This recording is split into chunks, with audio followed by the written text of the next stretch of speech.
Mohammad Rakibul Hasan Rocky. শত কষ্ট ও প্রতিকূল পরিবেশের মাঝে শুধুমাত্র পরিবারের মুখে হাসি ফোটানোর উদ্দেশ্যে আমি বিদেশে পাড়ি জমাই। মাথার ঘাম পায়ে ফেলে রক্ত ঘাম এক করে যে উপার্জিত অর্থ উপার্জন করেছি তা সবটুকুই আমার পরিবারের সুখ শান্তি ও সম্মানের জন্যই ব্যয় করতেছি। কিন্তু অত্যন্ত দুঃখের বিষয় হলো আজ আমার পরিবারের মুখে সেই হাসি নেই।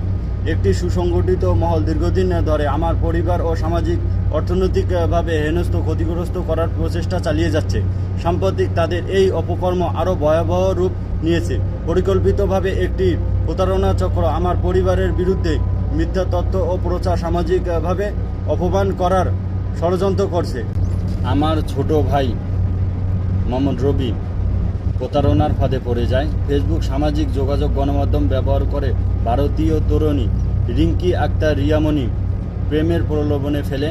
প্রাথমিক দিক দিয়ে বিষয়টি বুঝতে না পেরে জড়িয়ে পড়ে, কিন্তু উপলব্ধি করার পর বুঝতে পেরে সরে দাঁড়ায়।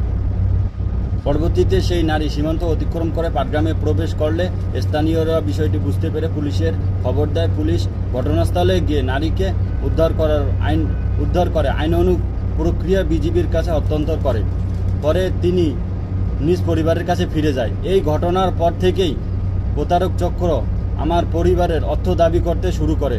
আমার পরিবার অর্থ দেওয়ায় রাজি না হয় তাদের সামাজিক যোগাযোগ মাধ্যমে বিরুদ্ধে মিথ্যা ও মানহানি তথ্য ছড়াতে থাকে। এমনকি পাটগ্রাম থানায় একটি ভিত্তিহীন মন গড়া অভিযোগ দায়ের করে। আমার দৃষ্টিকোণভাবে জানাচ্ছি যে অভিযোগ সম্পূর্ণ মিথ্যা। প্রতারণা ষড়যন্ত্র চক্র আমার পরিবারের কোনো বেআইনি কর্মকাণ্ডে কখনো জড়িত নয়। আমাদের দাবিসমূহ স্থানীয় প্রশাসন ও আইন শৃঙ্খলা বাহিনী দ্রুত নিরপেক্ষে বিস্তারিত তদন্ত করে ঘটনার প্রকৃত সত্য উদ্যাপন করুন। অপপ্রচার চালানো প্রত্যেক মূলত কর্মকাণ্ডে জড়িত ব্যক্তিদের চিহ্নিত করে আইন অনুযায়ী ব্যবস্থা গ্রহণ করুন। সামাজিক যোগাযোগ গণমাধ্যম ছাড়ানো মিথ্যা তথ্য অবিলম্বে অপসারণ করুন এবং দায়িত্বদের বিরুদ্ধে কড়া ব্যবস্থা নিন।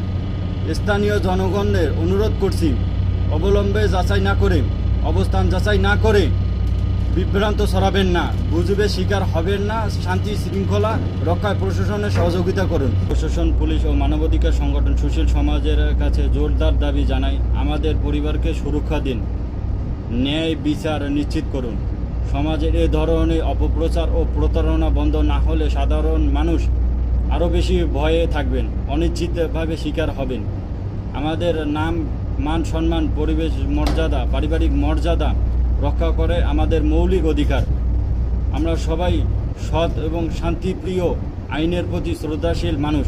তাই এ ধরনের মিথ্যা প্রচার অপপ্রচারের বিরুদ্ধে আইনানুগ ব্যবস্থা গ্রহণ করব, যাতে ভবিষ্যতে আর কেউ এভাবেই প্রতারিত বা হয়রানির শিকার না হয়।